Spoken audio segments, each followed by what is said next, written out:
Binasag ng isang matinis at biglaang tunog ang katahimikan ng gabi. Mula sa intercom sa pader, bahagyang garalgal ang boses ng security guard. Sir Marco? Sir, may delivery po kayo sa baba. Napatigil ang mga daliri ni Marco sa ibabaw ng keyboard ng kanyang laptop. Sumandal siya sa upuan, pinakiramdaman ang pagod na gumagapang sa kanyang likod at balikat. Ang digital clock sa screen ay nagsasabing 11:47 BNP na.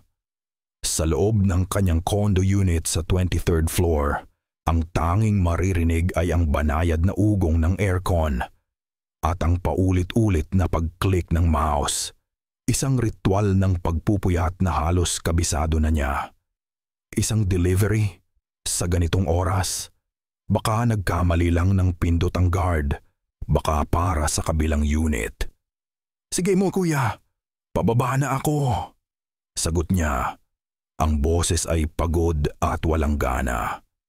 Habang naghihintay ng elevator, hindi niya maiwasang mag-isip.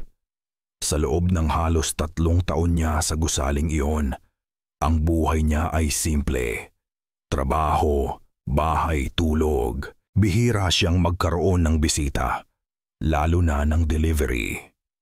Ang mundo niya ay umiikot lang sa mga blueprint, sa mga sukat, at sa mga pader na siya mismo ang nagdisenyo. Mga pader na nagbibigay sa kanya ng ilusyon ng kaligtasan. Pagdating sa lobby, isang maliit na kahon lang ang nakapatong sa desk. Balot ito sa simpleng brown paper. Walang tatak o logo. Ang pangalan lang niya at unit number ang nakasulat. Sa paraang tila nanginginig ang kamay ng sumulat. Kanino daw galing kuya? Tanong niya sa guard. Nagkibit balikat lang ito. Wala pong sinabi sir. Inabot lang ng isang rider na nakamotor. Ni hindi nga naka-uniforme sir. Walang helmet. Nagmamadali. Parang may hinahabol. May kung anong kumirot sa dibdib ni Marco. Dinala niya ang kahon pabalik sa kanyang unit. Sa bawat hakbang, nararamdaman niya ang kakaibang bigat nito. Hindi ito mabigat sa timbang, pero siksik. Tila may isang bagay na mahalaga sa loob, isang bagay na matagal nang nakatago. Pagpasok sa kanyang unit, agad niyang isinara at nilak ang pinto. Isang ugali na nakasanayan na. Umupo siya sa sofa. Ipinatong ang kahon sa salamin na mesa at pinagmasdan ito. Ang simpleng brown na papel ay parang isang babala. Isang bahagi ng isip niya ang nagsasabing, itapon na lang niya ito. Huwag nang buksan. Ngunit huli na. Ang kuryosidad ay mas malakas. Dahan-dahan niyang pinunit ang balot. Sa loob ay isa pang kahon. Mas luma. Gawa sa maitim na kahoy. May mga ukit ng bulaklak sa takip na halos nabura na. Dahil sa katagalan, walang susi. Hindi nakalak. Nang iangat niya ang takip, isang amoy ang kumalat sa hangin. Pamilyar ito. Amoy ng lumang papel, alikabok at bulaklak. Hindi rosas o sampagita. Amoy ng kalachuchi. Ang tipo ng amoy na dumidikit sa damit mo pagkatapos dumalaw sa isang sementeryo sa hapon. Sa loob, sa ibabaw ng pulang tela, may 2 bagay lang. Una, isang kupas na litrato. Isang batang babae, siguro mga 6 o 7 taong gulang, nakangiti sa kamera. Nakatirintas ang buhok at ang kanyang mga mata. May kung anong pamilyar sa mga matang iyon. Mga matang parang salamin kung saan nakikita niya ang isang bahagi ng sarili niya na 7 taon na niyang pilit na ibinabaon sa limot. Pangalawa, isang maliit at maputing bagay na kumikinang sa ilalim ng ilaw. Isang ngipin. Ngipin ng bata. Galing sa gatas. Binitawan niya ang kahon na parang napaso. Nahulog ito sa sahig na gawa sa kahoy. Ang maliit na ngipin ay gumulong palabas at ang tunog nito sa sahig ay umalingaw-ngaw sa nakabibinging katahimikan.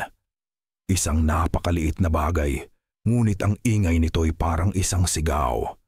Automatikong napahawak si Marco sa kanyang kaliwang pulso, sa lugar kung saan may pilat na halos hindi na makita. Hindi ito kumikirot, pero naroon ang bigat. Ang bigat ng isang gabing hindi niya kailanman malilimutan. Kasabay nito, umilaw ang kanyang telepono sa mesa. Isang unknown number. Ang puso niya ay nagsimulang dumagundong, wag. Wag mong sagutin. Pero ang kanyang kamay ay may sariling isip. Kinuha niya ito. Sinagot. Hello? Halos pabulong niyang sabi. Walang sumagot. Tanging ang ingay ng static ang maririnig. Dahil amaman nariinihag, parang may kumakaluskos sa kabilang linya. Akmang ibababa na niya ang tawag nang biglang humina ang static at napalitan ng isang bulong. Isang boses na malamig, malapit at tila gumagapang palabas mula mismo sa speaker ng telepono. Umuwi ka bago huli ang lahat. Naniga si Marco. Binitawan niya ang telepono at nahulog ito sa carpet. Ang paghinga niya ay mababaw at mabilis. Kilala niya ang takot na ito. Ito ang takot na 7 taon niyang tinakbuhan. Nanginginig niyang pinulot muli ang telepono.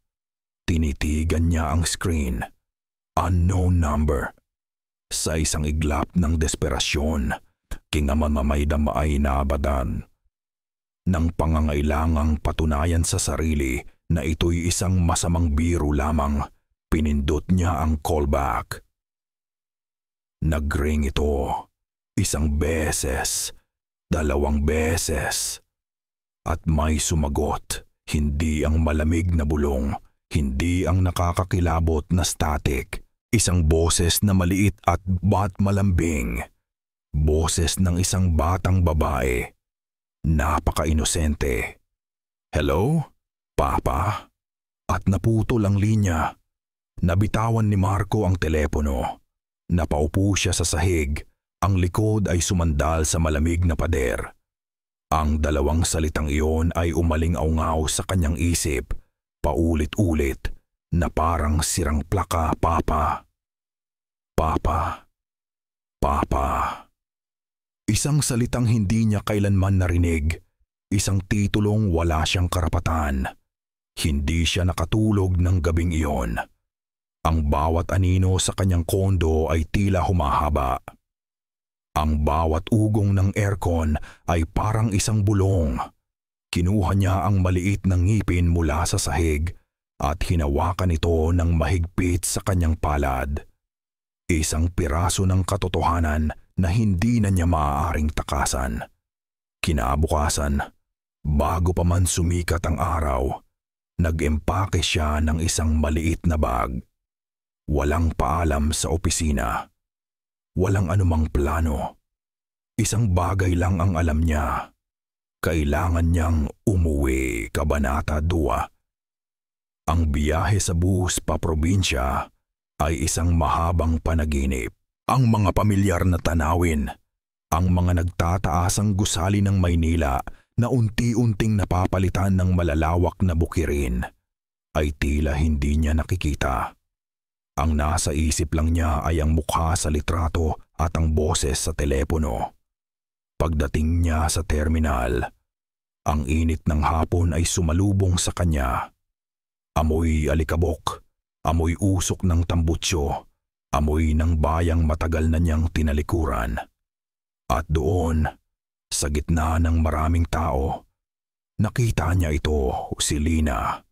7 taon na ang lumipas, pero kilala pa rin niya ang tindig nito. Ang buhok nito ay mas mahaba na, pero ang mga mata nito, ganoon pa rin. Malamig. Puno ng pader na siya mismo ang nagtayo. Walang ngiti, walang anumang emosyon. Tumango lang ito nang makita siya. Isang pagkilala na mas masakit pa kaysa sa isang sampal. Sumunod ka. Iyon lang ang sinabi nito. Ang biyahe sakay ng tricycle papunta sa kanilang bahay ay puno ng katahimikan.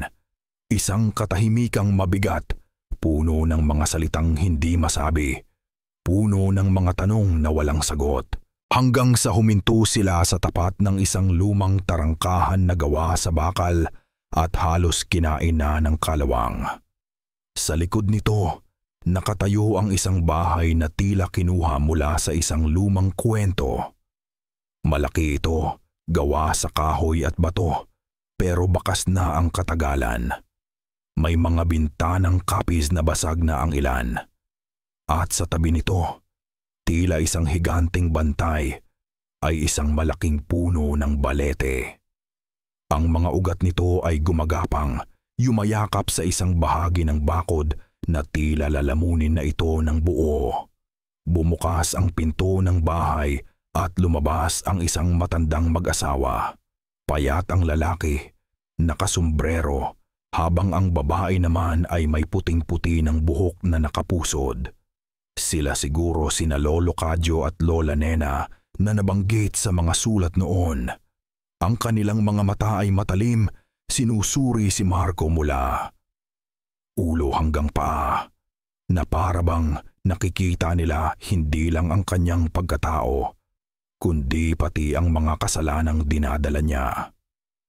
Nandito na siya, sabi ni Lina sa mga matanda. Ang boses ay walang kabuhay-buhay. Pumasok si Marco sa loob. Ang amoy ng kalachuchi ay mas matindi rito. Humahalo sa amoy ng lumang kahoy at alikabok.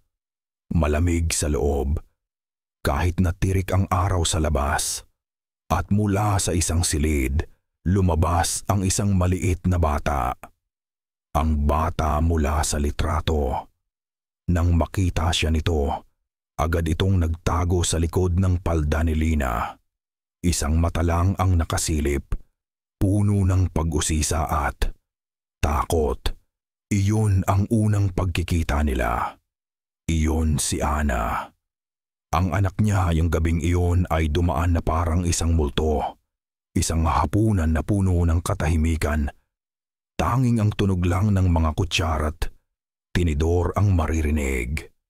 Pagkatapos, ipinakita sa kanya ni Lola Nena ang kanyang silid. Isang maliit na kwarto na amoy luma at puno ng mga gamit na nababalutan ng puting tela. Nakahiga si Marco sa kama, pero hindi siya dalawin ng antok. Ang bawat kaluskos ng mga sanga ng balete sa labas, ang bawat langit-ngit ng sahig na kahoy, ay nagpapanatili sa kanyang gising hanggang sa gitna ng malalim na gabi, may narinig siyang isang tunog. Isang himig, isang pamilyar na himig. Mula sa isang kahon ng musika, mahina pero malinaw, at nanggagaling ito sa direksyon ng silid ni Ana. Dahan-dahan siyang bumangon. Maingat siyang naglakad sa madilim na pasilyo.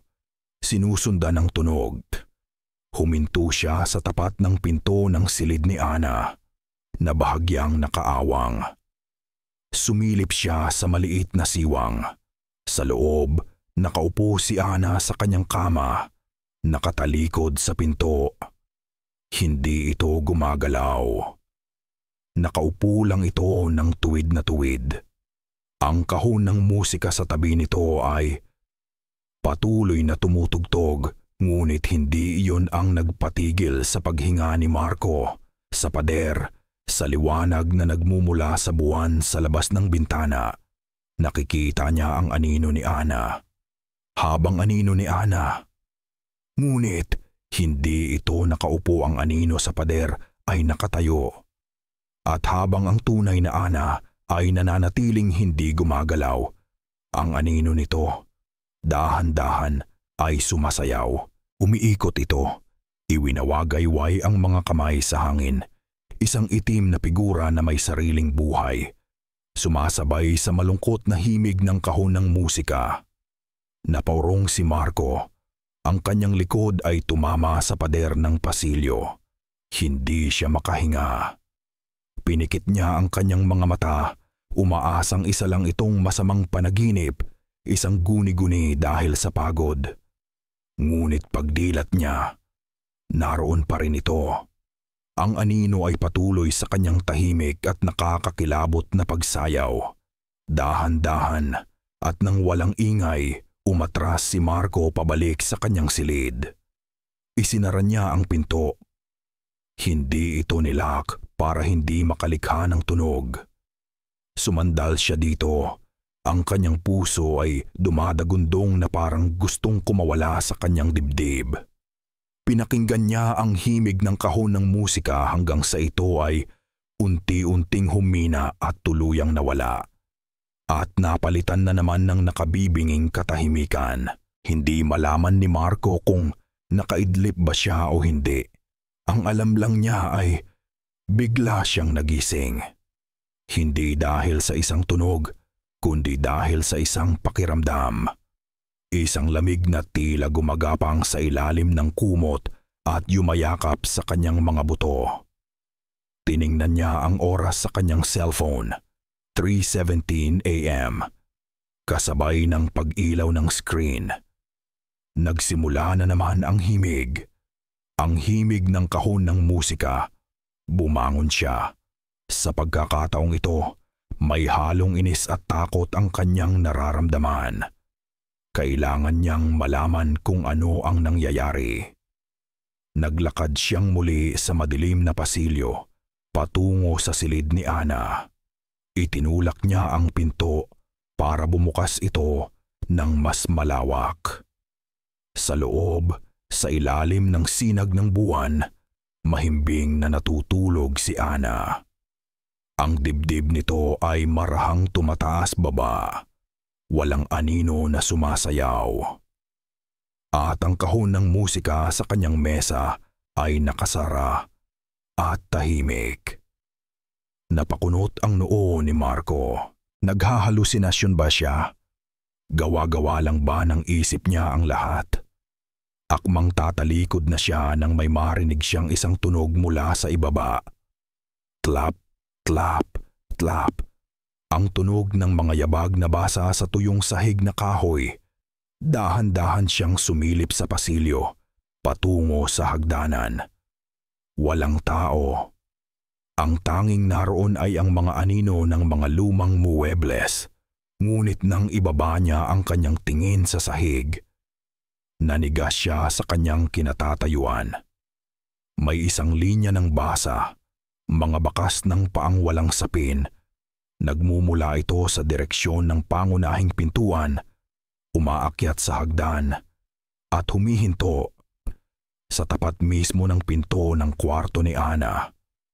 At doon, sa huling bakas ng paa, ang tubig ay nagsisimulang matuyo, na parang isang multo na unti-unting naglalaho. Umatras si Marco. Ang kanyang paghinga ay mababaw at nanginginig. Sa kanyang pag-atras may nabunggo siya sa kanyang likuran. Napatalon siya sa gulat at napaharap. Si Lina. Nakatayo ito sa dilim. Ang mukha ay kasing putla ng buwan. At sa mga mata nito, nakita ni Marco ang parehong takot na nararamdaman niya. "Nakita mo?" Halos pabulong na tanong ni Marco. Hindi sumagot si Lina. Tumingin lang ito sa kanya. At isang luha ang pumatak mula sa mata nito.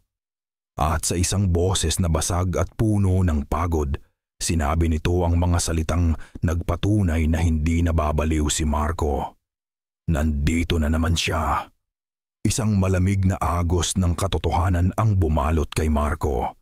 Hindi ito ang unang beses. Matagal na itong nangyayari. Ang instinct niya ay sumigaw. Tumakbo. "Kailangan nating umalis dito, Lina. Ngayon na," sabi niya. Hinawakan ito sa braso. Hinila niya ito pababa ng hagdan, patungo sa malaki at mabigat na pinto sa harap. Hindi na niya inalintana ang mga basang bakas ng paa. Ang kailangan lang nila ay makalabas. Ngunit pagpihit niya sa lumang seradura, hindi ito gumalaw. Sinubukan niya ulit, ginamit ang bigat ng kanyang buong katawan. Pero ang pinto ay hindi natinag, na parang may isang hindi nakikitang pader sa likod nito. Hindi mabuksan. Sigaw niya. Ang kanyang boses ay puno ng pagkasindak. "Marco!" Nanginginig na sabi ni Lina. Ang tingin ay nakatuon sa itaas, sa dulo ng hagdanan. Kasabay ng salita ni Lina, may narinig silang isang bagong tunog. Isang tunog ng pagkaskas. Mahina, pero malinaw. Parang mga mahahabang kuko na dahan-dahang kumakaskas sa kahoy. At hindi ito nanggagaling sa loob ng kwarto. Nanggagaling ito sa labas ng pinto ng silid ni Ana. Nanigas sina Marco at Lina sa paanan ng hagdan. Ang kanilang mga mata ay nakapako sa dilim sa itaas. Ang tunog ng pagkaskas ay tumigil ng kasing bigla ng pagsisimula nito, at ang katahimikang naiwan ay mas nakakakilabot pa. Ang bawat tibok ng kanilang puso ay isang malakas na dagundong sa kanilang mga tainga. Sa gitna ng katahimikang iyon, isang sinag ng liwanag ang lumitaw mula sa kabilang pasilyo. Isang gasera. Dala-dala ito ni Lolo Cadyo, at sa likod niya ay si Lola Nena. Ang mukha ay bakas ang isang kalungkutan na tila daang taon na ang edad. Ang kanilang mga titig ay hindi na nagtatanong. Puno ito ng isang mabigat na pag-amin. "Hindi kayo makaalis," sabi ni Lola Nena. Ang kanyang boses ay mahina ngunit matatag. Walang sino man ang nakakaalis hanggat hindi niya gusto. Ang niya ay binigkas ng may bigat na tila tumutukoy sa isang hari o sa isang Diyos na naninirahan sa bahay na iyon. Nawala ang pag-asang makatakas sa dibdib ni Marco. Pinalitan ito ng isang malamig na katotohanan. Sila ay mga bilanggo. Hindi na nagsalita pa si Lolo Cadyo. Itinaas lang niya ang gasera at sinenyasan silang sumunod. Nagkatinginan sina Marco at Lina at sa isang hindi sinasabing kasunduan, sumunod sila. Hindi niyuma napatungo sa sala o sa kusina, kundi sa isang madilim na pasilyo na hindi pa napupuntahan ni Marco. Sa dingding ay may mga larawan ng mga ninuno ni Lina. Ang kanilang mga mata sa pintura ay tila sumusunod sa bawat galaw nila. Huminto sila sa tapat ng isang pinto na gawa sa matigas na kahoy. Kumuha si Lolo Cadyo ng isang luma at kalawangin na susi mula sa kanyang bulsa at isinuksok ito sa seradura. Sa isang malakas na langit-ngit, bumukas ang pinto. Isang amoy ang sumalubong sa kanila. Amoy ng mga kandilang natunaw at hindi na sinindihan ng alikabok na hindi napagpag sa loob ng maraming dekada at ng isang pananampalatayang matagal ng kinalimutan. Isa itong lumang kapilya o oratoryo. May isang maliit na altar na nababalutan ng sapot ng gagamba. Sa ibabaw nito ay mga imahe ng santo na ang mga mukha ay halos nabura na. Sa sulok, nakatayo ang isang malaking luma na orasan. Ang pendulum nito ay hindi gumagalaw. Isinara ni Lolo Cadyo ang pinto. Sila lang ang nasa loob. Ang liwanag ng gasera ay lumilikha ng mga gumagalaw na anino sa pader. Doon, nagsimulang magsalita si Lola Nena. Nabasag ang kanyang boses at ang mga luha ay nagsimulang mamuo sa kanyang mga mata. "Kami ang mga tagapag-alaga," simula niya. "Isang panata na ipinasa sa aming pamilya. Ang bantayan ang bahay na ito. Ang bantayan ang lahi ninyo, Lina. Hinawakan niya ang kamay ni Lina. Sinubukan naming protektahan si Ana. Naglagay kami ng mga dasal, mga anting-anting.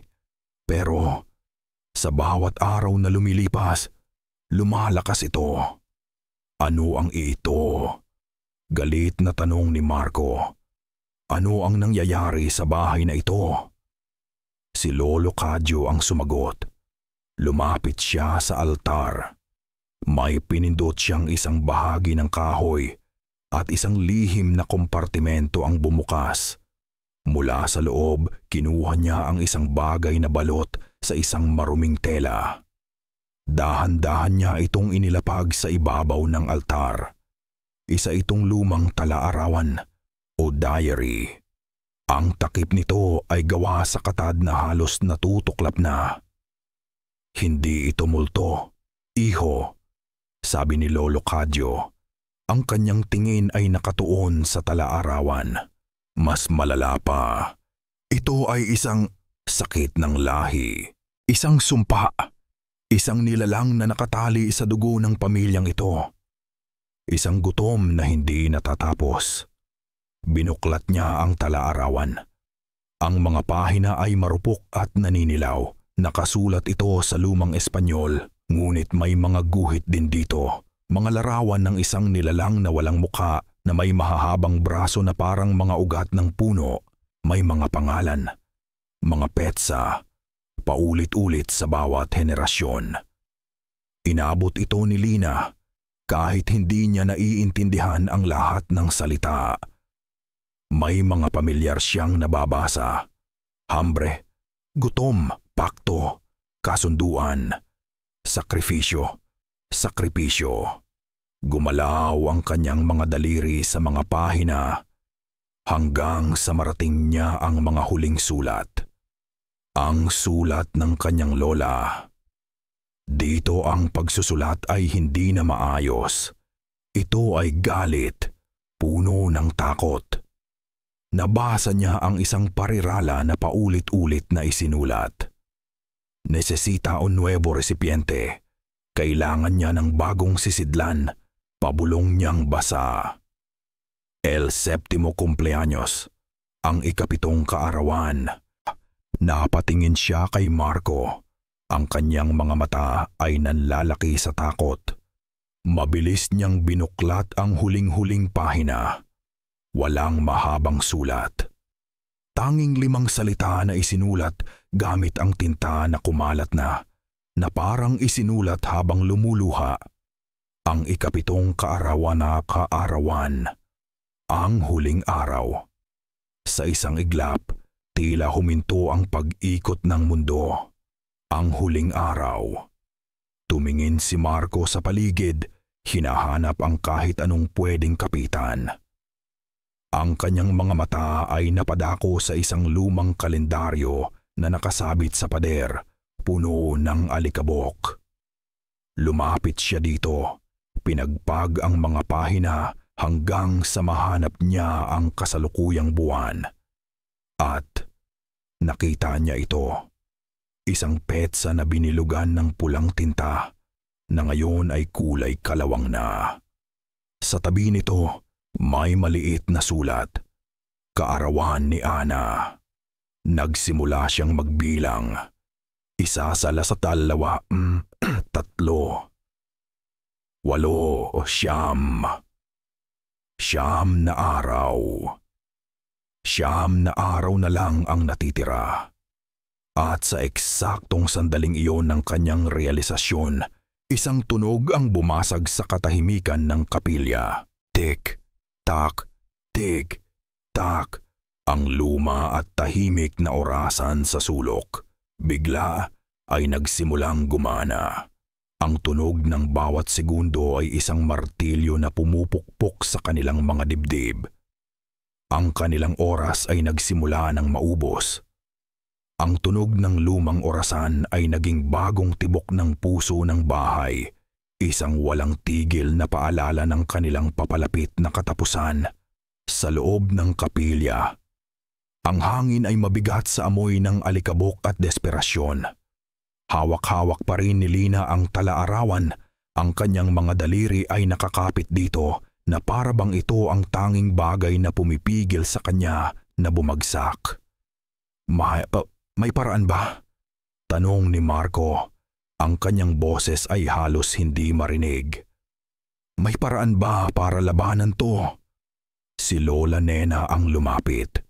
Kinuha niya ang talaarawan mula kay Lina at binuklat ito sa isang pahina na may guhit ng isang bilog na napapalibutan ng mga kakaibang simbolo.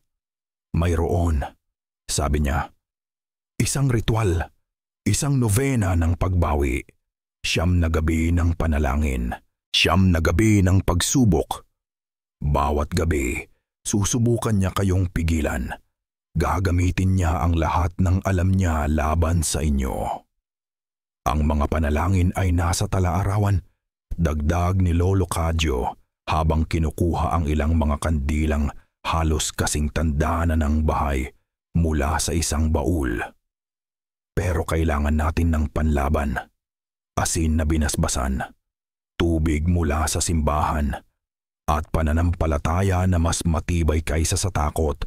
Walang nagaksaya ng oras. Sa gabing iyon, nagsimula sila. Bumalik sila sa kapilya. Naglagay si Lolo Cadyo ng isang bilog na gawa sa asin sa sahig sa paligid ng altar.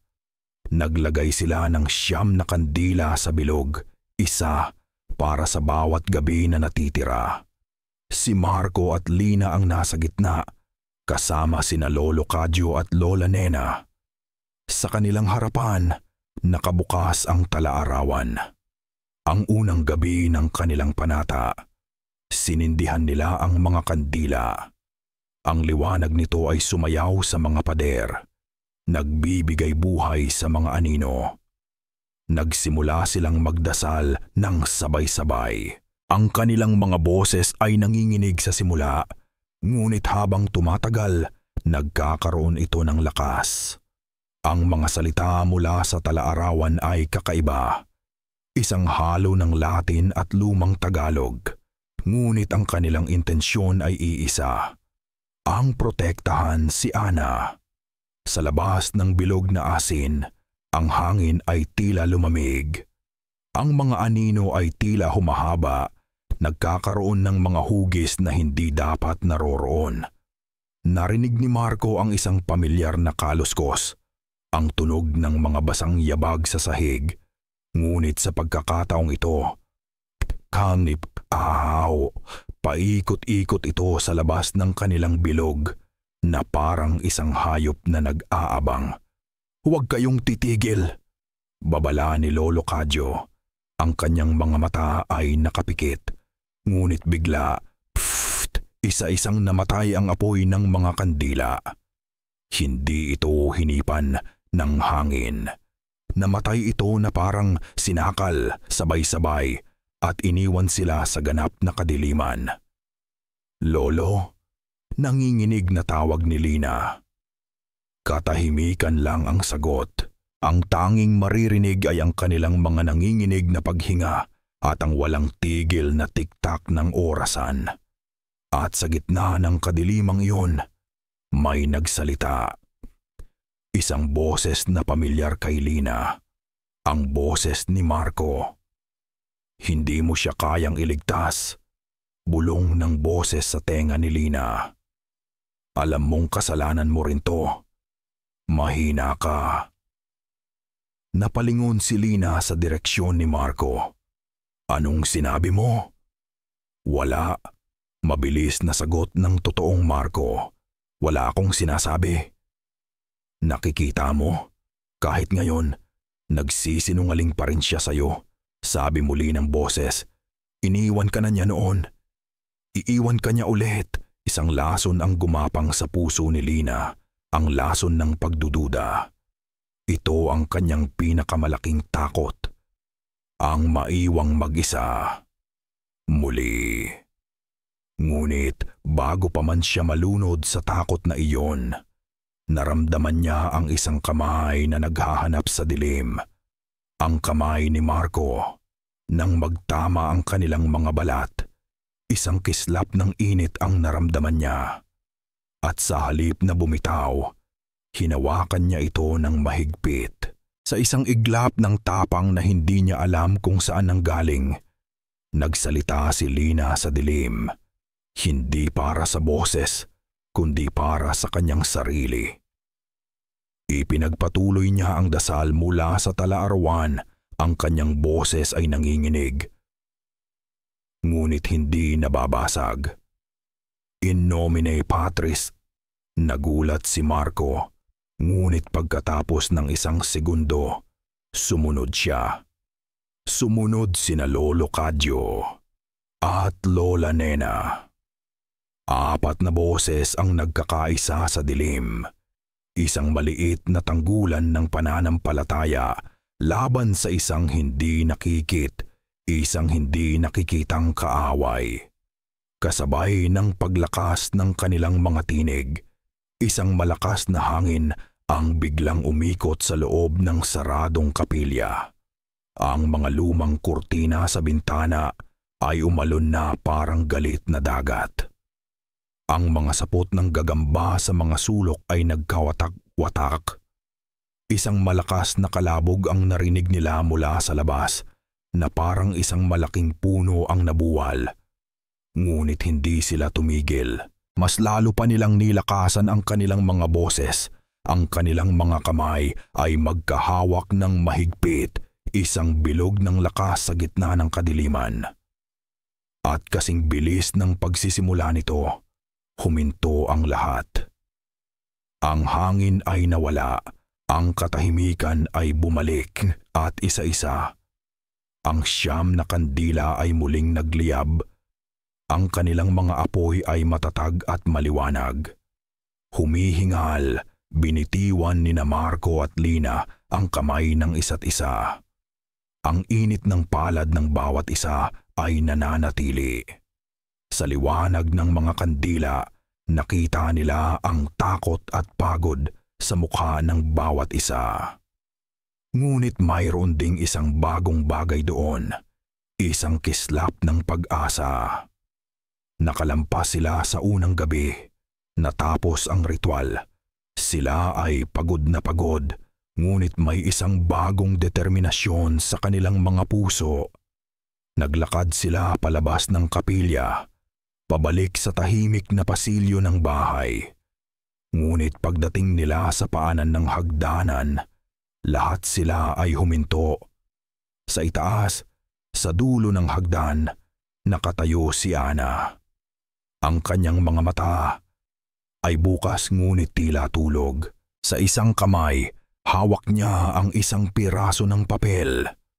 Isang guhit. Dahan-dahan itong bumaba ng hagdan. Ang kanyang mga paa ay halos hindi lumilikha ng tunog, walang emosyon sa kanyang mukha. Iniabot niya ang papel kay Lina. Kinuha ito ni Lina. Ang kanyang kamay ay nanginginig. Sa ilalim ng liwanag mula sa pasilyo, nakita nilang lahat kung ano ang nasa papel. Isang guhit bata. May 5 stick figures na magkakahawak kamay. 2 matanda, 2 mas bata at isang maliit na bata sa gitna. Sila'y iyon. Isang pamilya. Ngunit sa likod ng maliit na bata, may isa pang figura. Isang malaking anino na iginuhit gamit ang isang itim na krayola. Mahahaba ang mga braso nito, halos yumayakap sa buong pamilya. Tinitigan nilang lahat ang guhit at isang malamig na takot ang gumapang sa kanilang mga batok. Ito ay higit pa sa isang simpleng drawing ng bata. Ito ay isang mensahe. Iniangat ni Lina ang kanyang tingin mula sa papel patungo sa kanyang anak. Anak, anong... Bago pa man niya matapos ang kanyang tanong, nagsalita si Ana. Ang kanyang boses ay hindi ang karaniwang malambing na boses ng isang bata. Ito ay walang emosyon, walang buhay, na parang boses mula sa isang lumang radyo. Ayaw niya kayong nagdadasal. Pagkatapos sabihin niyon, kumurap si Ana. At sa isang iglap, ang blankong ekspresyon sa kanyang mukha ay nawala, napalitan ng pagkalito. Tumingin siya sa kanilang lahat, mula kay Lina, kay Marco, hanggang sa mga matanda. Tila ngayon lang siya nagising. "Mama, bakit po tayo nandito?" tanong niya. Ang kanyang boses ay bumalik na sa normal, puno ng inosenteng pagtataka. Pagkatapos ay humikab siya. "Inaantok na po ako." Binuhat ni Lina ang kanyang anak. Niyakap ito ng mahigpit. Walang nagsalita habang inaakyat niya si Ana pabalik sa silid nito. Iniwan nito sina Marco, Lolo Cadjo at Lola Nena sa ibaba. Nakatayo sa katahimikan ang imahe ng itim na anino sa drawing ay nakatatak sa kanilang mga isipan. Kinabukasan, isang hindi inaasahang bisita ang dumating. Isang magarang itim na sasakyan ang pumarada sa tapat ng luma at kinakalawang na tarangkahan. Isang modernong kabayo sa gitna ng isang antigong mundo. Mula dito ay bumaba ang isang lalaking nasa mga huling bahagi ng kanyang edad, 50, matangkad, nakabihis ng maayos, at may dalang awtoridad sa bawat kilos. "Papa," gulat na sabi ni Lina, na kasalukuyang nagdidilig ng mga halaman sa hardin. Si Don Alejandro, ang ama ni Lina at lolo ni Ana. Isang kilalang negosyante sa kanilang probinsya. Isang taong iginagalang at tinitingala. Ang kanyang pagdating ay kasing gulat ng isang kulog sa isang maaliwalas na kalangitan. "Lina, hiha!" sabi niya. Ang kanyang boses ay malumanay ngunit may diin. "Ilang araw na kitang tinatawagan. Bakit hindi mo sinasagot ang telepono mo?" Ang kanyang mga mata ay lumibot sa paligid, sa lumang bahay, sa naglalakihang puno ng balete. Isang bahid ng pagkadismaya ang gumuhit sa kanyang muka bago niya ito pinalitan ng isang pilit na ngiti. "At sino naman ito?" tanong niya. Ang kanyang tingin ay napunta kay Marco na kasunod lang ni Lina. Si Marco po," sagot ni Lina. Ang kanyang boses ay bahagyang nanginginig. Ang ngiti ni Don Alejandro ay hindi umabot sa kanyang mga mata. Sinuri niya si Marco mula ulo hanggang paa. Isang tingin na puno ng paghusga. Oo, ang arkitekto," sabi niya. Ang salitang arkitekto ay binigkas na may halong pangungutya. Sa gitna ng tensyon, isang masayang sigaw ang bumasag dito. "Lolo!"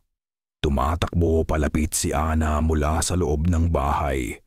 Ang kanyang mukha ay puno ng tuwa. Agad siyang binuhat ni Don Alejandro, niyakap ng mahigpit. "Apo ko! Ang aking paboritong prinsesa!"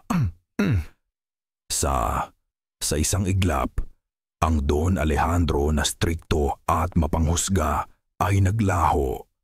Pinalitan ito ng isang mapagmahal na lolo. Ngunit habang pinapanood sila ni Marco, may napansin siyang kakaiba. Ang paraan ng pagtingin ni Don Alejandro kay Ana.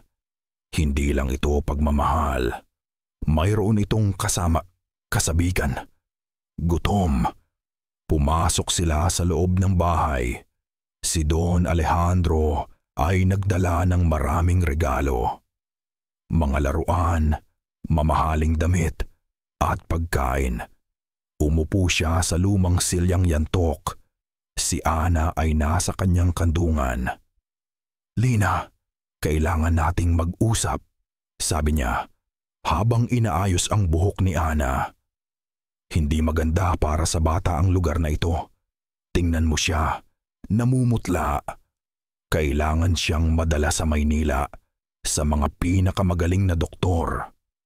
"Ayos lang po si Ana dito pa," Mabilis na sagot ni Lina. Hindi siya ayos. Giit ni Don Alejandro. Ang kanyang boses ay biglang tumigas. Dalhin mo siya sa akin. Ako ang bahala sa kanya. Sa Maynila, mas gagaling siya, mas lalakas. Sabi ko, ayos lang siya, sagot ni Lina.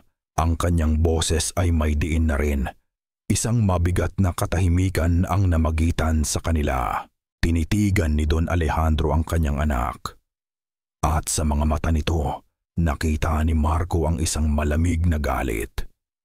Ikaw ang may kagagawan nito, sabi ni Don Alejandro. Ang kanyang tingin ay bumaling kay Marco. Mula nang dumating ka, nagkakagulo na naman ang lahat. Bago pa man makasagot si Marco, nagsalita si Ana mula sa kandungan ng kanyang lolo. Lolo, may bago po akong music box, sabi nito. Sabay turo sa lumang kahon ng musika sa isang maliit na mesa.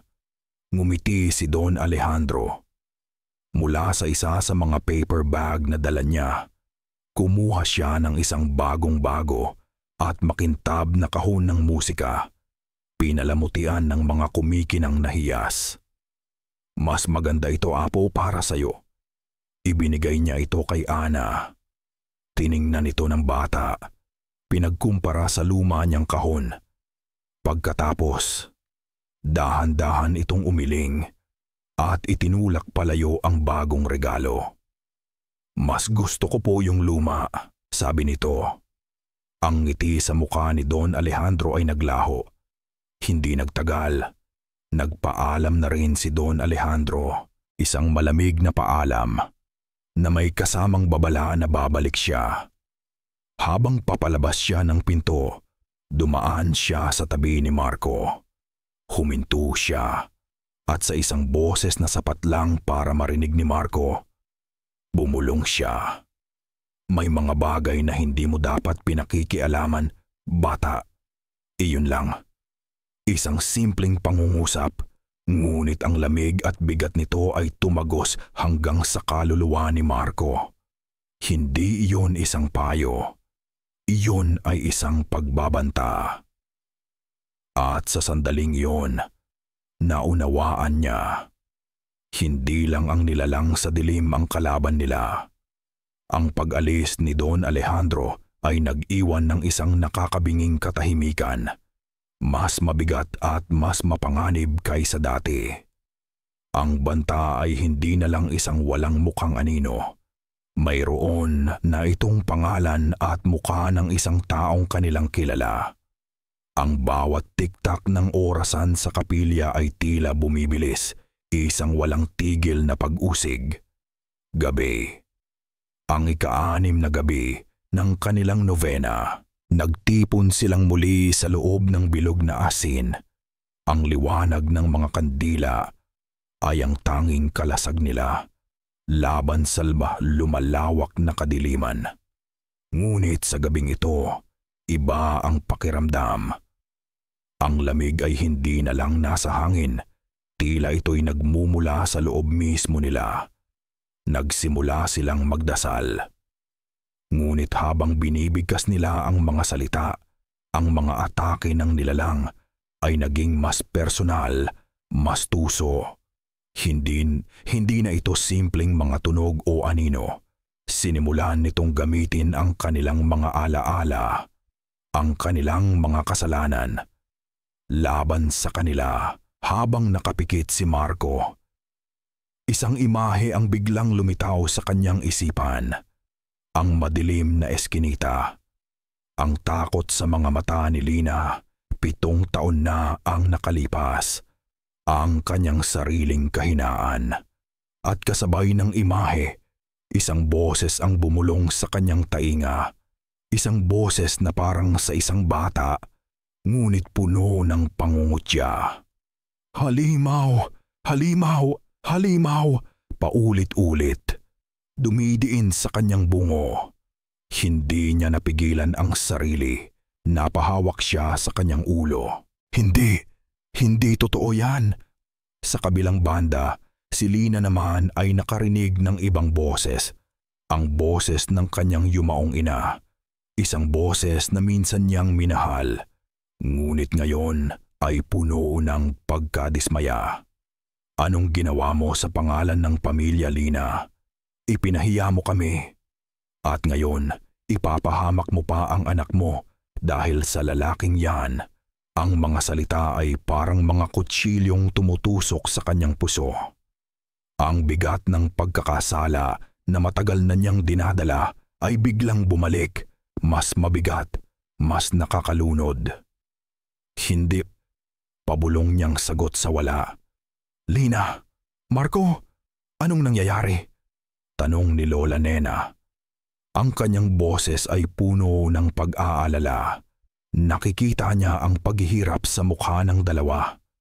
Ngunit ang pinakamatinding pag-atake ay hindi pa tapos. Bigla nadi sila matabila. Narinig nila ang tunog ng wind chime sa labas ng bintana ng kapilya. Isang tunog na hindi dapat naroroon at ang tunog nito ay may kakaibang ritmo. Ting, ting, ting. 3 beses. Katahimikan. Ting. 1 beses. Katahimikan. Ting. Ting. Ting. Ting. Ting. Ting. Ting. 7 beses. 3. 1. 7. 3. 7. Ang oras ng kanilang paggising. Ang oras kung kailan nagsisimula ang lahat. Huwag niyong pakinggan. Sigaw ni Lolo Cadyo. Patibong yan. Gusto niyang sirain ang konsentrasyon niyo. Pero huli na. Ang bigat ng kanilang mga kasalanan, ang mga boses sa kanilang mga isipan, ay masyadong matindi. Hindi na kinaya ni Marco. Sa isang sigaw ng paghihirap, tumayo siya at sinuntok ang pader na bato ng kapilya. Tama na! Marco! Sigaw ni Lina. Sa isang iglap, nawala ang lahat ng tunog. Ang mga bulong, ang wind chime. Ang tanging natira ay ang tunog ng mabigat na paghinga ni Marco at ang umaalingaw-ngaw na sakit mula sa kanyang kamay. Tumakbo si Lina palapit sa kanya. Hindi alintuman kung hindi alintana ang bilog na asin. Hinawakan niya ang kamay ni Marco. Dugo. Dumudugo ang kanyang mga buko. Marco, tahan na! Sabi niya. Ang kanyang boses ay malumanay. At sa kauna-unahang pagkakataon sa loob ng 7 taon, ang mga mata niya ay hindi puno ng galit o sama ng loob. Puno ito ng pag-unawa. Nakita niya hindi ang halimaw mula sa kanyang nakaraan, kundi ang isang taong nasasaktan, katulad niya.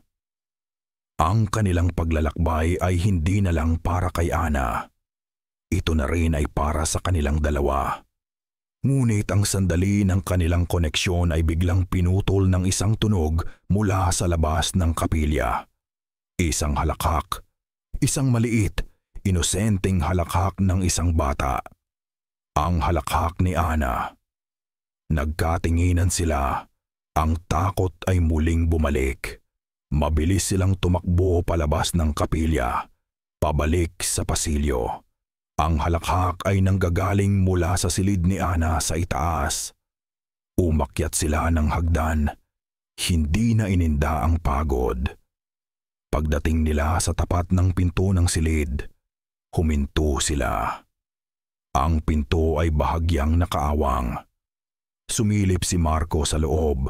Nakaupo si Ana sa sahig, nakatalikod sa kanila.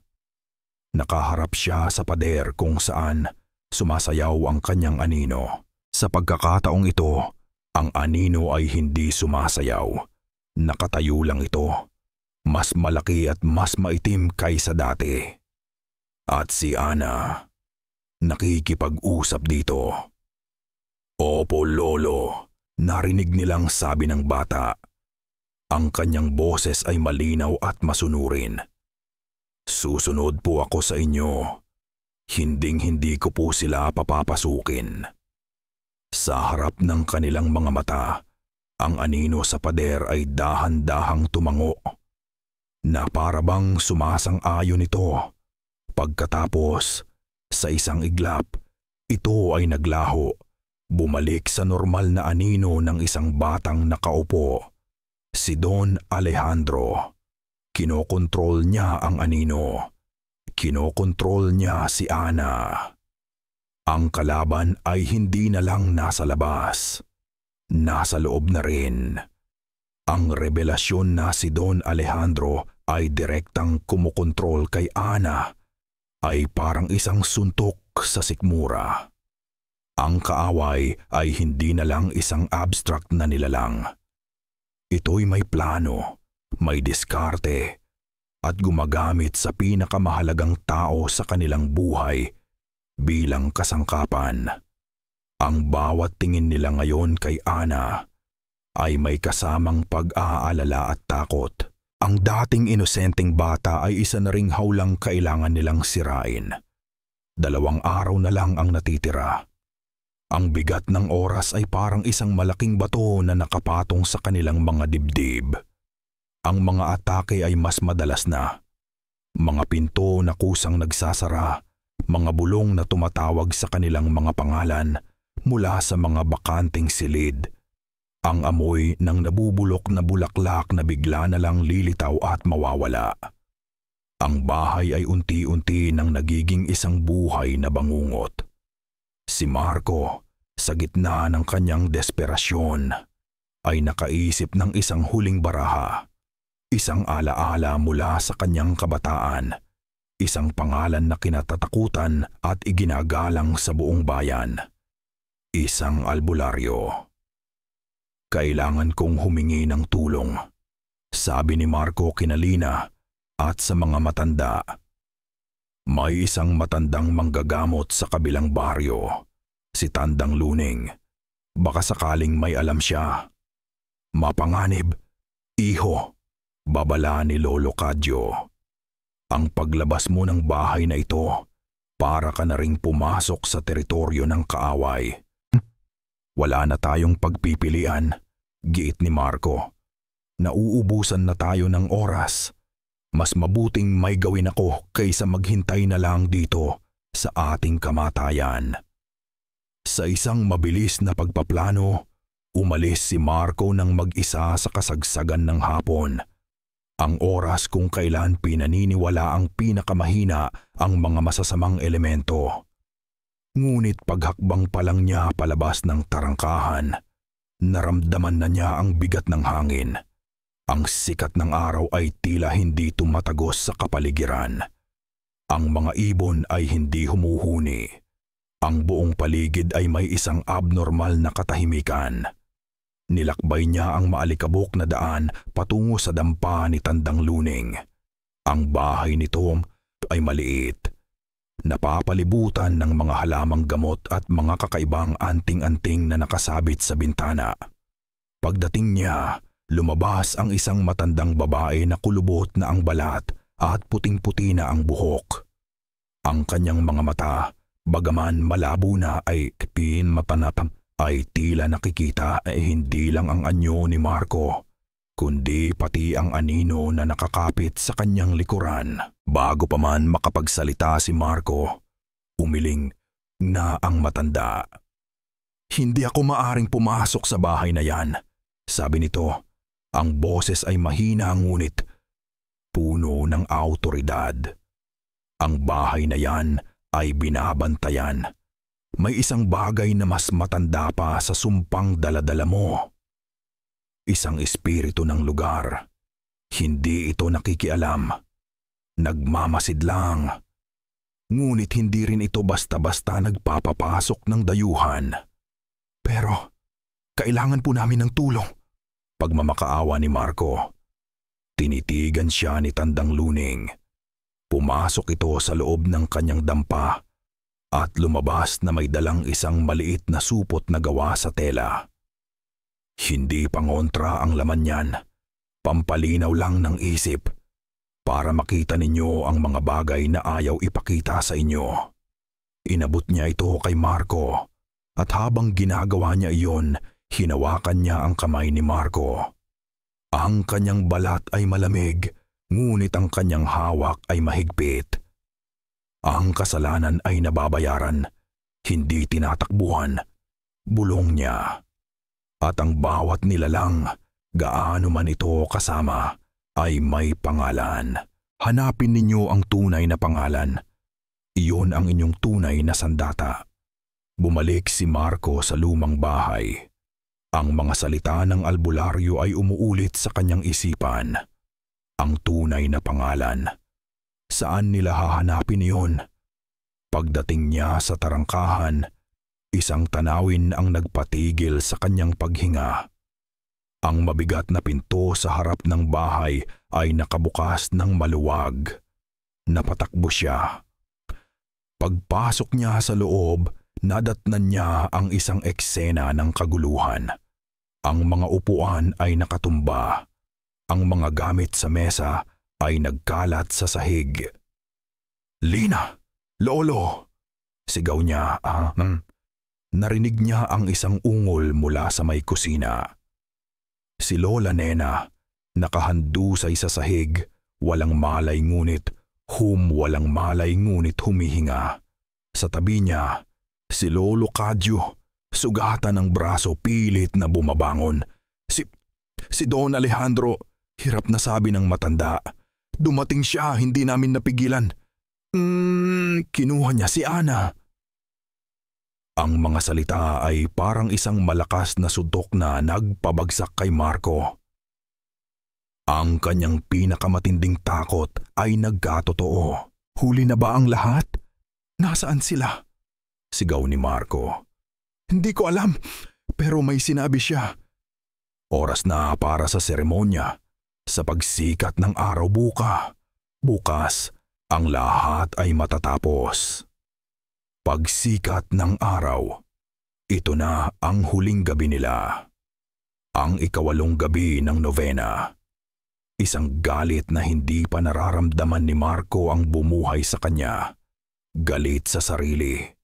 Galit kay Don Alejandro. Isang galit ng isang ama na kinuhanan ng anak. Nagsimula siyang maghanap sa buong bahay, sumisigaw, nagbabasakali. Ngunit wala.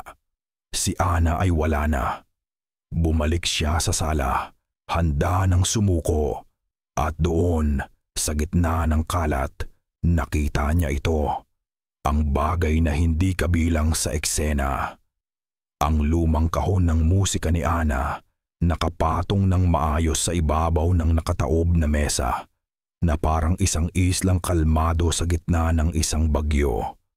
Pampalinaw lang ng isip, naalala niya ang sinabi ng albularyo.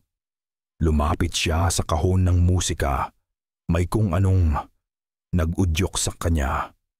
Marahil ay ang desperasyon, marahil ay ang mga halamang gamot mula sa supot na nasa kanyang bulsa. Tinitigan niya ang kahon. Hindi bilang isang laruan, kundi bilang isang palaisipan. Ang himig. Paulit-ulit niyang naririnig ang himig na iyon sa kanyang isipan. Paano kung hindi lang ito isang simpleng kanta? Binuksan niya ang takip. Muling tumugtog ang pamilyar at nakakakilabot na himig. Ngunit sa pagkakataong ito, hindi niya pinakinggan ang musika. Tiningnan niya ang maliliit na ngipin ng metal na lumilikha ng tunog. Pinanood niya ang pag-ikot ng silindro. At napansin niya ang isang bagay na hindi niya nakita noon. Sa ilalim ng takip ng kahon, may mga halos hindi na makitang ukit, mga letra. A, B, C, D, E, F, G. Ang mga nota ng musika. At sa bawat nota, may katumbas na numero. Sa ilalim naman ng kahon, sa pinakagitna, may isa pang ukit. Isang maliit na simbolo ng araw. At sa palibot nito, kabihiyup isang serya ng mga numero na halos nabura na. Isang cipher, isang kodigo. Kinuha niya ang talaarawan. Nanginginig ang mga kamay. Hinanap niya ang pahina kung saan iginuhit ang nilalang. At sa ilalim ng guhit, may isang pangungusap sa Espanyol. Mi nombre es el amanecer que consume. Ang pangalan ko ay ang bukang liwayway na lumalamon. Amanecer, bukang liwayway. Ang simbolo ng kuwambyo ng araw. Mabilis niyang sinulat sa isang piraso ng papel ang mga numero mula sa ilalim ng kahon at itinugma ito sa mga nota at letra sa takip. Dahan-dahan, isang salita ang nabuo. Isang salita na kakaiba. Isang salitang hindi nabibilang sa anumang lengguwahe na alam niya. M-A-L. Nang bigkasin niya sa kanyang isipan ang huling letra, handa na siyang sabihin ito ng malakas. Huwag! Sigaw ni Lina. Nakararating lang mula sa pag-aalaga kay Lola Nena. Sa mukha niya, bakas ang matinding takot. Nakasulat sa talaarawan, ang pagbigkas sa tunay na pangalan ay isang hamon, isang paanyaya. Malalaman niyang alam na natin. Pero huli na. Ang pangalan ay nasa dulo na ng dila ni Marco. Isang bulong lang. Isang mahinang pagbigkas sa hangin. Sa eksaktong sandaling iyon, ang lahat ng bumbilya sa buong bahay ay sabay-sabay na pumutok sa isang malakas na pagsabog. Nabalot sila ng ganap na kadiliman. At sa kadilimang iyon, sa katahimikang iyon, narinig nila ito. Isang ungol, hindi ito nanggagaling sa isang direksyon lang. Nanggagaling ito sa lahat ng dako. Mula sa mga pader, mula sa sahig, mula sa kisame. Isang ungol ng purong galit. Alam na nito, alam na nitong alam na nila. Ang laro ng taguan ay tapos na. Ang galit na ungol ay unti-unting humina at napalitan ng isang nakakakilabot na katahimikan. Ang kadiliman sa loob ng bahay ay ganap. Tanging ang liwanag lang ng buwan mula sa mga bintana ang nagbibigay ng kaunting silahis. Ang bawat anino ay tila mas mahaba, mas gumagalaw. Ang talaarawan, sabi ni Marco. Ang kanyang boses ay nanginginig ngunit may bagong determinasyon. Nakasulat doon kung saan ginagawa ang seremonya. Kailangan nating mahanap. Habang si Lina at Lolo Cadyo ay naghahanap ng mga posporo at kandila, mabilis na binuklat ni Marco ang marupok na mga pahina ng talaarawan sa tulong ng liwanag mula sa kanyang cellphone. Hinanap niya ang mga huling sulat, ang mga salitang puno ng takot ng lola ni Lina. At nakita niya ito.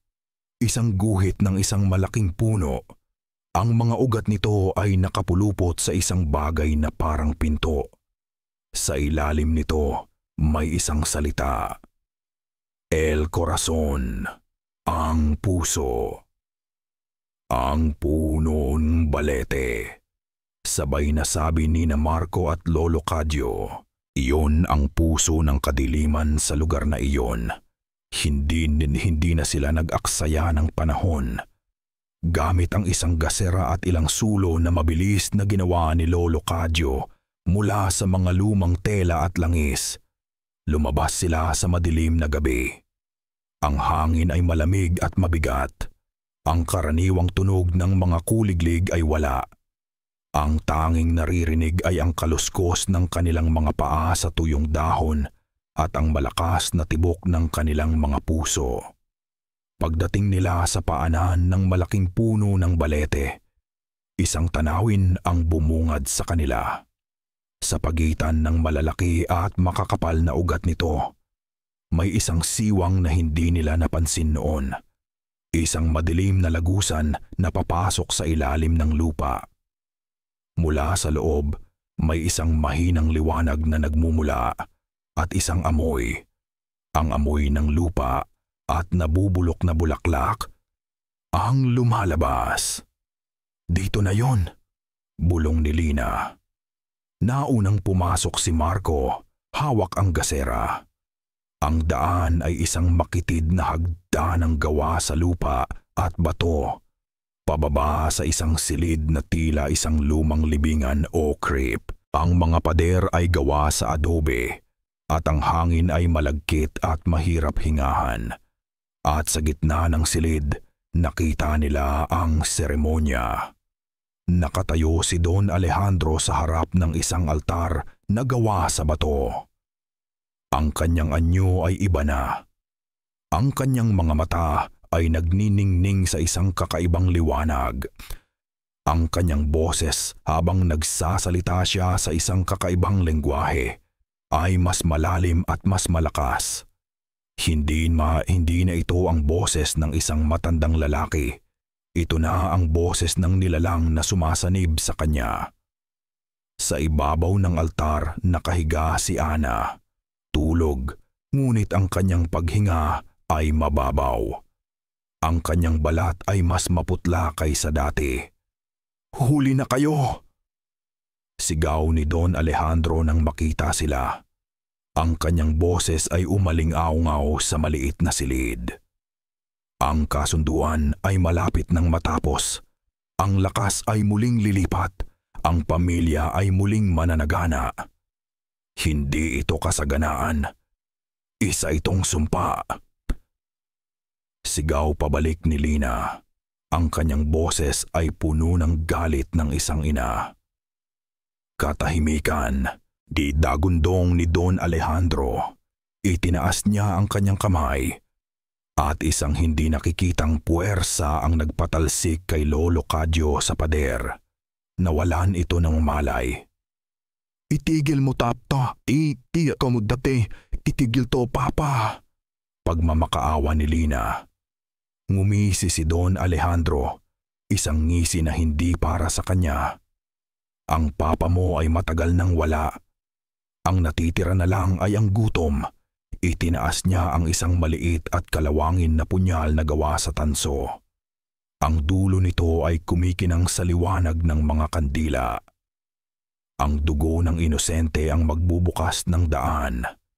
Ngunit habang papalapit siya kay Ana, humakbang si Marco sa kanyang harapan. Walang armas, walang kapangyarihan. Tanging ang determinasyon lang sa kanyang mga mata. "Hindi," sabi ni Marco. Ang kanyang boses ay kalmado ngunit matatag. "Hindi mo siya makukuha." Tumawa si Don Alejandro, isang tawang nakakakilabot. "At paano mo ako pipigilan, arkitekto? Sa pamamagitan ng mga plano mo." "Hindi," sagot ni Marco. "Sa pamamagitan ng pangalan mo." Ang ngisi sa mukha ni Don Alejandro ay biglang naglaho. Pinalitan ito ng purong galit. "Huwag mong bibigkasin!" Ngunit hindi nakinig si Marco. Sa isang malakas at malinaw na boses, sinabi niya ang pangalan na kanyang natuklasan. Sa sandaling lumabas ang pangalan mula sa kanyang bibig, ang buong silid ay yumanig. Ang mga kandila ay namatay. Ang lupa ay umuuga. Isang malakas na sigaw ang kumawala mula kay Don Alejandro. Isang sigaw ng sakit at galit. Isang itim na usok ang nagsimulang lumabas mula sa kanyang bibig at mga mata. Ito na ang pagkakataon nila. Habang nagwawala si Don Alejandro, tumakbo si Lina papunta kay Ana. Niyugyog niya ito. Tinawag ang kanyang pangalan. "Ana! Anak! Gumising ka!" Sa gitna ng kaguluhan, isang liwanag ang biglang lumitaw mula sa bukana ng libingan. Dumating sina Lola Nena, gising na at may daladalang isang bagay. Ang supot ng mga halamang gamot mula sa albularyo na ngayon ay nakasindi sa dulo na parang isang insenso. Ang usok nito ay mabango at may dalang kapayapaan. Ang itim na usok na lumalabas kay Don Alejandro ay tila nasasaktan sa bango ng insenso. Ang kontrata ay nangangailangan ng sisidlan. Sigaw ng nilalang mula sa bibig ni Don Alejandro. Hindi ninyo ako mapapaalis. Kailangan ko ng katawan. At sa sandaling iyon, isang malamig na realisasyon ang tumama kay Marco. Ito ang sinasabi ng albularyo. Ang kasalanan ay nababayaran na pebamahan, hindi tinatakbuhan. Ito na ang kanyang pagbabayad. Kung kailangan mo ng sisidlan, nagsimulang magsalita si Marco. Ang kanyang mga mata ay nakatitig sa itim na usok na pilit kumakawala mula kay Don Alejandro. Kung kailangan mo ng katawan, kunin mo ang sa akin. Marco, huwag! Sigaw ni Lina. Ang takot ay malinaw sa kanyang boses habang yakap-yakap niya si Ana na unti-unti nang nagkakamala. Ngunit hindi nakinig si Marco. Ito na ang tanging paraan. Ito ang kanyang pagbabayad sala para kay Lina, para kay Ana. Inaako ko ang kasalanan, sigaw ni Marco. Ang kanyang boses ay umaling-aungaw sa gumuguhong libingan. Inaako ko ang utang. Sa akin ka lumipat. Ang nilalang na tila narinig ang isang alok na hindi nito matatanggihan ay biglang tumigil sa pagwawala. Ang itim na usok ay bumuo ng isang mukha sa hangin. Isang mukha na walang mata ngunit tila nakatitig ng diretso sa kaluluwa ni Marco. Isang kasunduan. Sa isang iglap, ang usok ay humiwalay ng tuluyan mula sa katawan ni Don Alejandro. Ang matanda ay bumagsak sa sahig na parang isang basahan, isang walang lamang sisidlan. At ang itim na ulap ay mabilis na pumasok sa bibig ni Marco. Isang sakit na hindi pa nararamdaman ni Marco ang bumalot sa kanyang buong katawan. 1,000,000 karayom. 1,000,000 tinig na bumubulong sa kanyang isipan. Ang kanyang mga buto ay tila dinudurog. Ang kanyang kalamnan ay tila pinupunit. Napaluhod siya, sumisigaw, habang ang itim na enerhiya ay pilit na inaangkin ang kanyang katawan. Marco! Narinig niya ang sigaw ni Lina, isang sinag ng liwanag sa gitna ng kadiliman sa kanyang isipan.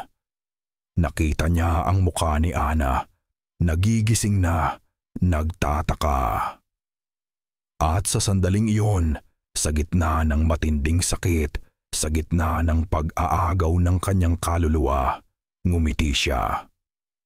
Okay lang si Papa, pilit niyang sinabi, ngunit hindi sumuko si Lina. Ang talaarawan!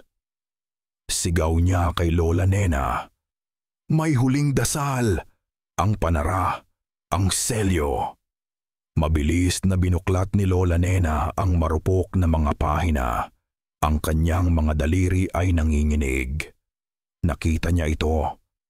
Isang maikling dasal na may babala sa ilalim. Ang selyo ay magtataboy sa nilalang, ngunit sisirain nito ang anumang pinagmulang sisidlan. Lina, ang libingan!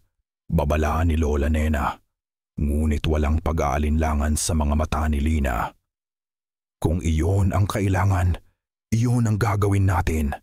Habang si Marco ay nasa bingit ng pagkawala ng sarili, inilapag ni Lina si Ana sa tabi ni Lolo Cadjo na unti-unti na ring nagkakamalay. Tumakbo siya palapit kay Marco. Hinawakan niya ang nanginginig na mukha nito. Marco, lumaban ka! Sigaw niya. Pagkatapos ay ipinikit niya ang kanyang mga mata at sinimulang bigkasin ang mga huling salita mula sa talaarawan.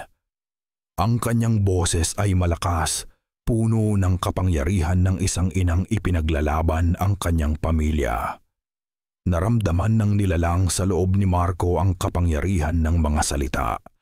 Isang puwersang nagtataboy dito, Nagwala ito sa isang huling desperadong pagtatangka. Sinubukan nitong sirain ang bago nitong sisidlan mula sa loob. Ang buong libingan ay marahas na yumanig. Ang mga bato mula sa kisame ay nagsimulang bumagsak. "Kailangan na nating umalis," sigaw ni Lolo Cadyo. Sa isang huling pagsisikap, itinulak ni Marco si Lina palayo sa kanya, patungo sa kaligtasan. "Umalis na kayo! Alagaan mo siya!" Isang nakakabinging sigaw ang kumawala mula sa bibig ni Marco. Isang sigaw na hindi sa kanya at hindi rin sa nilalang. Isang sigaw ng paghihiwalay at kasabay nito, isang malakas na pagsabog ng liwanag ang nagmula sa kanya na nagpatalsik sa nilalang palabas ng kanyang katawan. Ang itim na usok ay sumigaw sa pagkasunog bago ito tuluyang maglaho na parang abo. Ngunit ang puwersa ng pagsabog ay ang huling dagok sa marupok ng libingan. Ang kisame ay tuluyang bumigay. "Marco!"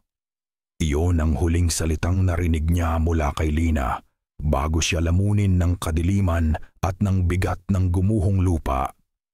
6 na buwan ang lumipas. Ang tunog ng mga alon na humahampas sa dalampasigan, ang hiyawan ng mga batang naglalaro, ang init ng araw sa balat. Sa isang maliit na bahay malapit sa dagat, malayo sa probinsyang puno ng masamang alaala, isang bagong buhay ang nagsisimula.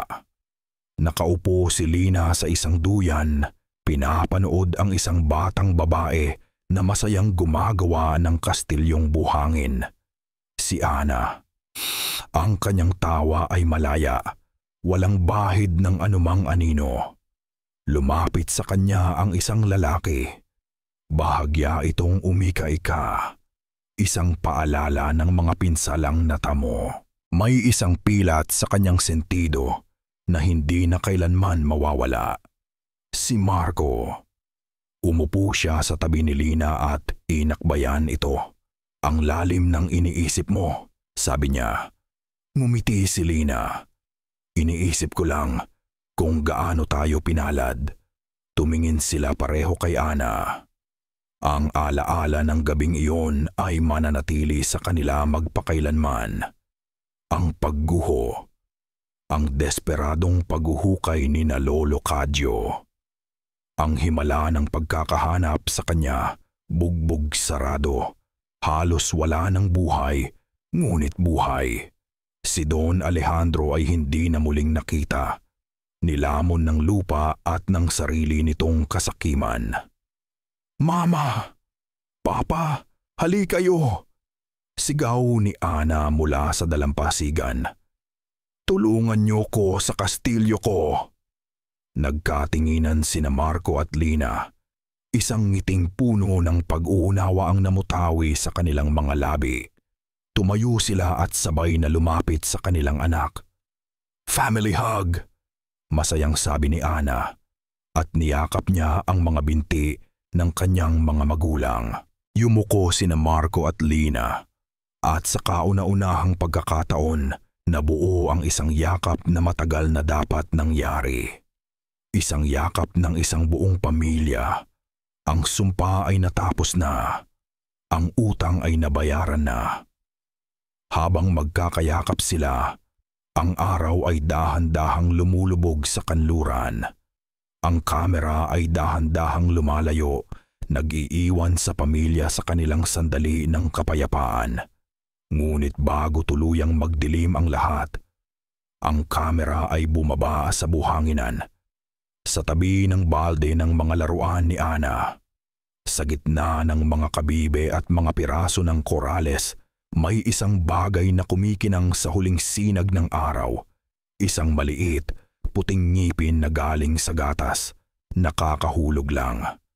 At kasabay ng paghampas ng alon, isang halos hindi marinig na bulong ang narinig sa hangin. "Naghihintay lang ako!"